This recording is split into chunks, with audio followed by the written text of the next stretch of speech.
Corona దెబ్బకు దేశంలో ఉపాధి ప్రమాదంలో పడింది. రెండో దశ ప్రభావంతో ఉన్న ఉద్యోగాలు ఊడిపోయాయి. దీంతో ఏదో ఒకటి అన్నట్లుగా పరిస్థితి తయారైంది.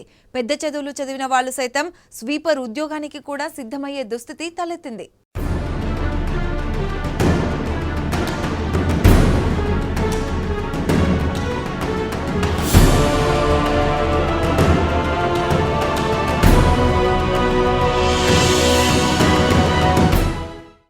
కరోనా మహమ్మారి దేశవ్యాప్తంగా యువతపై తీవ్ర ప్రభావం చూపింది. లాక్డౌన్ సమయంలో అనేక మంది ఉద్యోగాలు ఉపాధి కోల్పోయారు. కోవిడ్ రెండో దశ కారణంగా దేశంలో ఉపాధి సంక్షోభం తలెత్తింది. వీరందరికీ ఉపాధి కల్పన సాధ్యమయ్యేనా? Let's watch.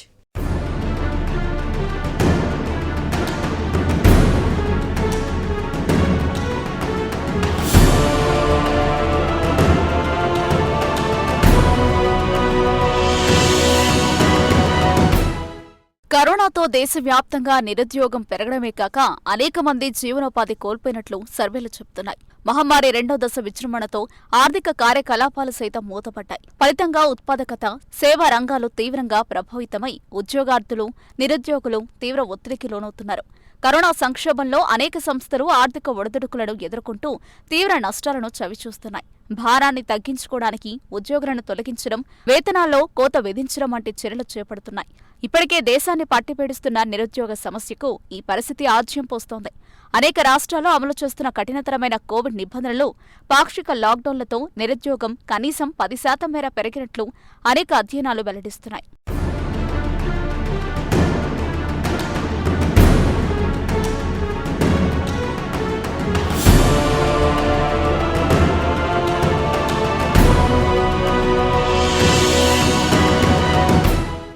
అసంఘటిత రంగంలో పనిచేసే ప్రజల ఆర్థిక పరిస్థితిలో ఏడాది కాలంగా పురోగతి లేకపోగా తిరోగమనం కనిపిస్తోంది. Centre for monitoring Indian economy అంచనాల ప్రకారం భారత్లో 4.40 కోట్ల మంది నిరుద్యోగులున్నారు. వీరిలో 2.80 కోట్ల మంది ఉపాధి కోసం నిత్యం ప్రయత్నాలు చేస్తున్నారు. మిగతా వారు ఉపాధిని కోరుకుంటున్నా దానికోసం తీవ్రంగా ప్రయత్నించడం లేదు. ప్రస్తుతం ఉన్న నిరుద్యోగుల్లో 3.80 కోట్ల మంది యువకులే. పట్టణాల నుంచి గ్రామాల్లోకి వెళ్లే శ్రామికుల సంఖ్య గణనీయంగా పెరుగుతూ ఉండడంతో నిరుద్యోగ సమస్య మరింత జటిలమయ్యే ప్రమాదమూ ఉంది. కరోనా వైరస్ సంక్షోభం వల్ల చాలా రంగాల్లో కార్యకలాపాలు ఆగిపోయాయి. ఇక నడుస్తున్న రంగాల్లో కొత్తగా ఎంతవరకు ఉద్యోగాలు కల్పించవచ్చనే విషయంపై ఇప్పుడు ఎక్కువ చర్చ జరుగుతోంది. మరోవైపు ఈ టైంలో నిరుద్యోగ గణాంకాలను లెక్కించడమే తప్పని నిపుణులు అభిప్రాయపడుతున్నారు.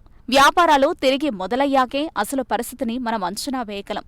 అందుకు కరోనా వైరస్ ముప్పు తొలగడం అవసరం. కరోనా వైరస్ ముప్పు సమసిపోయినా జనాల జీవనశైలిపై రాబోయే 50 ఏళ్లపాటు దీని ప్రభావం ఉంటుంది. ఈ నేపథ్యంలో ఎలాంటి ఉద్యోగాలు, వ్యాపారాలు పెరుగుతాయి, ఏవి తగ్గుతాయనేది అంచనా వేయడం చాలా అవసరం.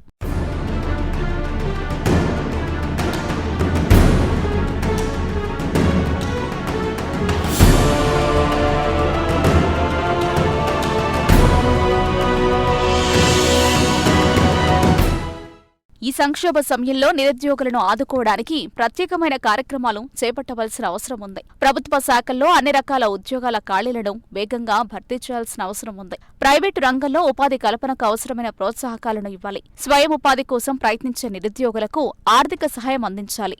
అవసరమైన సాంకేతిక పరిజ్ఞానాన్ని, శిక్షణను కల్పించాలి. నిరుద్యోగ సమస్యను పరిష్కరించడానికి స్వయం ఉపాధి కోసం ప్రభుత్వం చేపట్టిన కార్యక్రమాలపై విస్తృతమైన అవగాహన కల్పించాల్సిన బాధ్యత కేంద్ర, రాష్ట్ర ప్రభుత్వాలకు ఉంది. స్థానిక సంస్థలకు కీలక బాధ్యతలు అప్పగించి స్వయం ఉపాధిని పెంపొందించే పనులకు పెద్దపీట వేయాలి. నూతన ఆవిష్కరణలకు అవసరమైన మౌలిక సదుపాయాలు ఏర్పాటు చేయాలి. పట్టణ, గ్రామీణ మానవ వనరులను పూర్తి స్థాయిలో వినియోగించుకోవాలి. ఉపాధి కల్పన పెరిగితే దేశ ఆర్థికాభివృద్ధి రేటు సైతం ఆశించిన దానికన్నా మెరుగ్గా ఉంటుంది.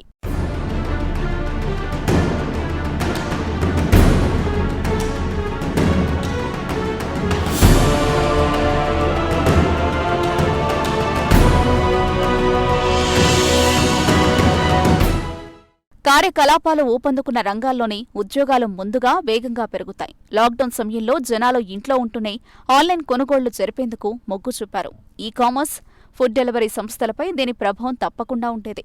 ఆహార పదార్థాలు, సబ్బులు, వంట నూనెల వంటివి తయారు చేసే సంస్థల కార్యకలాపాలు కొనసాగక తప్పదు. ఇంట్లోనే ఉండి పనిచేస్తున్న వారి వల్ల ఇంటర్నెట్, ఫోన్ల వినియోగం బాగా పెరిగింది. ఆయా రంగాల్లోనూ అవకాశాలు పెరుగుతాయి.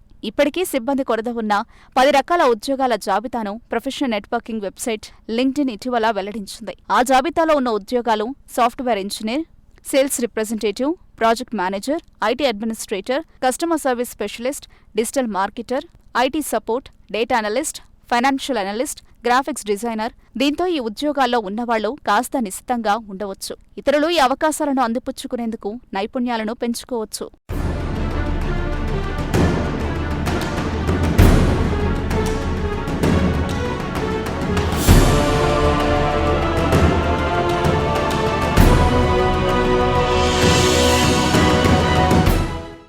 ఉద్యోగాలు ఇక అందని మావిలానే తయారయ్యాయి. కరోనా ప్రభావంతో ఉన్నవి కాస్త ఊడిపోవడంతో ఏ రంగంలో ఉపాధి లభిస్తుందో అర్థం కాని పరిస్థితిలో నేడు నిరుద్యోగులు అల్లాడుతున్నారు. కరోనా 3వ దశ తర్వాతే ఉపాధికి కాస్తంత వెసులుబాటు ఏర్పడవచ్చన్న వాదనలు సర్వత్రా వినిపిస్తున్నాయి.